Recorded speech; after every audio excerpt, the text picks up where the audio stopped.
Hey everyone, thanks again for hopping on to the Sage Executive Podcast. My name is Fernando Corona, one of the hosts, and with me today we have a special guest. Without further ado, we'll hop right into it. Question number one. Please share with us, what do you do and what do your clients say that you do? Hi, Fernando. So Leslie Venetz, thank you for having me. What do my clients say I do? I'd like to think that they say I'm helpful. I have a normal job, a full-time job as the director of new business development for a research and advisory firm. So in that role, I hope that they are saying I'm helping them make better informed decisions, make decisions faster, making their lives, their jobs easier. I also have a side gig as the founder of Sales Team Builder, and that is about sharing sales knowledge. So I hope that I am able to give people the toolkit that allows them to achieve their personal best. Yeah, and just really quick, is that a like a consultative one-on-one or is that a service product, a digital product? Very consultative. So I mostly work through Upwork, and Okay. I'm pretty flexible in terms of where I'm able to pivot to help people, but one-on-one to sales executives, helping organizations with talk tracks, objection handling. So just a nice chance to get out there and share my passion for sales. Awesome. All right. Question number two. Can you share a time where one of your team members, the individuals that you've worked with, appreciated your leadership?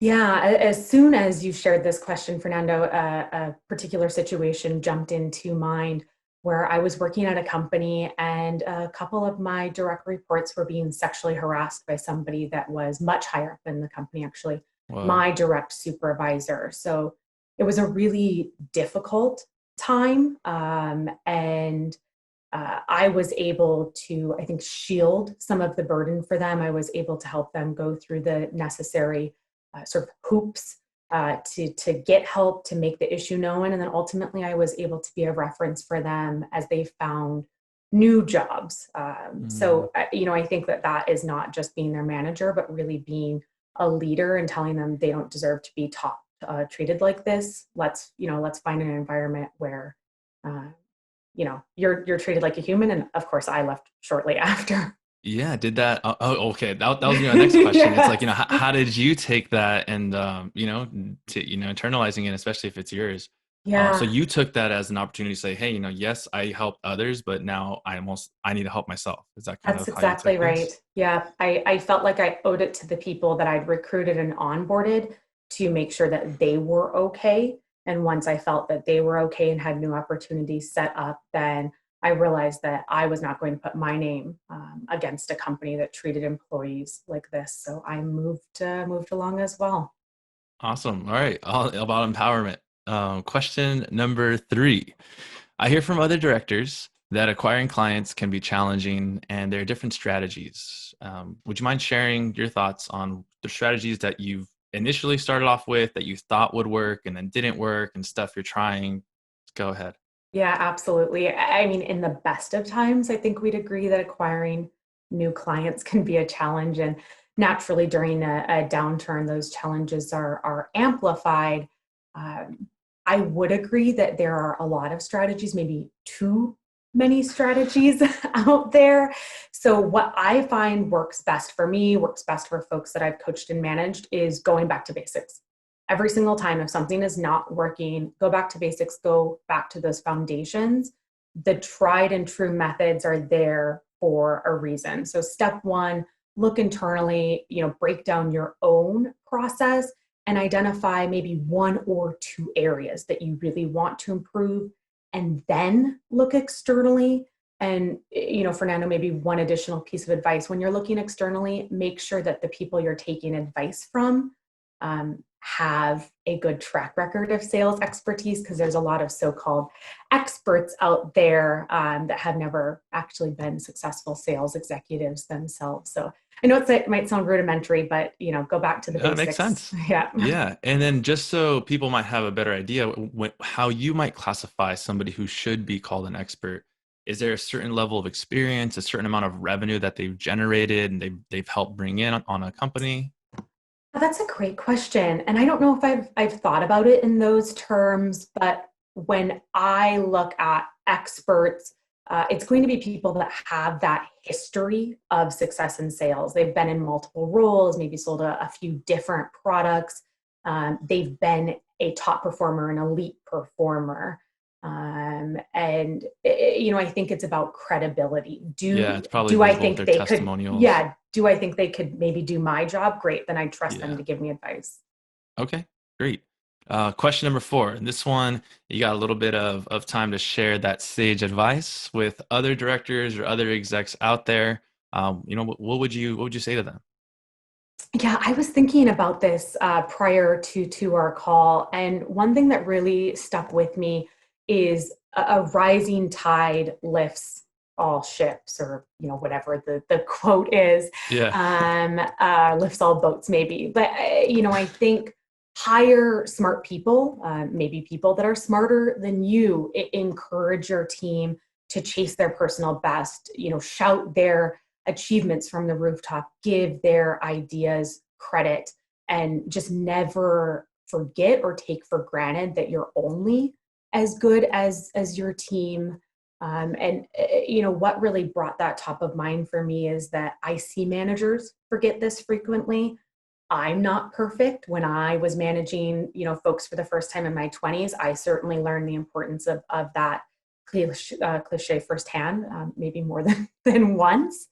And I think in a hyper competitive corporate environment where so many of us spend our days, it can be tempting to not pass along credit where it's due. Mm. And even if it's not intentional, maybe we just forget to Yeah, stop and because take it the maybe time. it feels good, right? And you're like, oh yeah, like that. We are the department might be getting credit, and so you forget to actually highlight Hmm. the person or the individuals that really receive it, should Yep. receive it.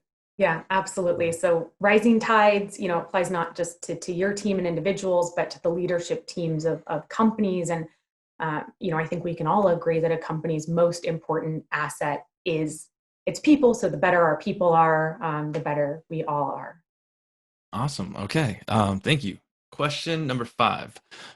What other top leaders like yourself within your network would you recommend being on our podcast and sharing with everyone else that could be listening in?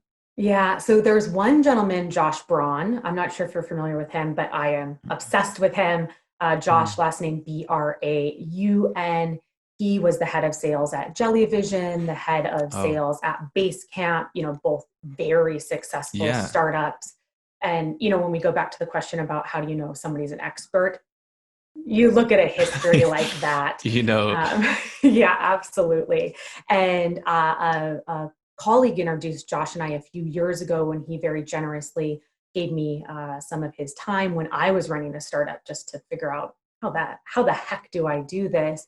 We've had yeah. a chance to collaborate a few times since then, and he's incredible. There are Oh, a how few other cool. folks, Jeff Molander, Brian Byrne, some of the maybe tried and trues like the Jeb Blunts. I don't always agree with them, but I think it's nice to be exposed to different ways of thinking and different ways of working. Absolutely. All right. The last question before we're wrapping up here. Finally, a fun one. How do you celebrate a win? I think they were all fun. How do I celebrate? Great question, because I am a massive fan of celebration. And I think making space for celebration and recognition is mission critical. I am a celebrator of small victories. Mm, I mean, it's nice to okay. win a deal, right? We all No, we it all makes like to win sense. the deal. But like my current sales cycle is 3, 4, 5, 6 months. So Mm, I want to celebrate maybe reaching a decision maker that I've been chasing for 6 months, and they finally agree to a discovery call, and stopping and just giving myself a pat on the back for that. Or what I tell the SDR team that I'm so privileged to be supported by is set a goal for the number of cell phone numbers you collect on a daily basis, and then congratulate yourself if you hit your yeah. daily goal. So I think, Those initial metrics. Yeah. yeah, those foundational metrics that are going to result in that sale, stop and give yourself credit for those mini wins. And when I do close big deals, I love a nice dinner out on the town, maybe an expensive bottle of red wine in these Ooh. COVID times. Not Yeah. not quite as applicable, but I've welcomed a few new clients on in the Yeah, you past could couple still of order the weeks, and wine in. You could. I've been doing champagne and sushi for myself, so it's still Okay. a nice treat. But yeah, just taking a Awesome. moment to lift up and give yourself credit for the work you've done, even if it's a small win. That's nice. Leslie, thanks so much for hopping in here and for sharing everything, all of that. And for those that want to learn more, want to know more about you, how can they get in touch or how can they follow you? Yeah, absolutely. Find me on LinkedIn. It's Leslie, Leslie, Venetz, V as in Victor, Enetz, or Z as the Brits say. But Yeah. yeah, find me on LinkedIn. I'd love to connect and continue to network. Okay. I'll drop that in the show notes as well. And thanks everyone for hopping on. Again, this is the Sage Executive Podcast with the Flying V Group, and we'll see you guys next time.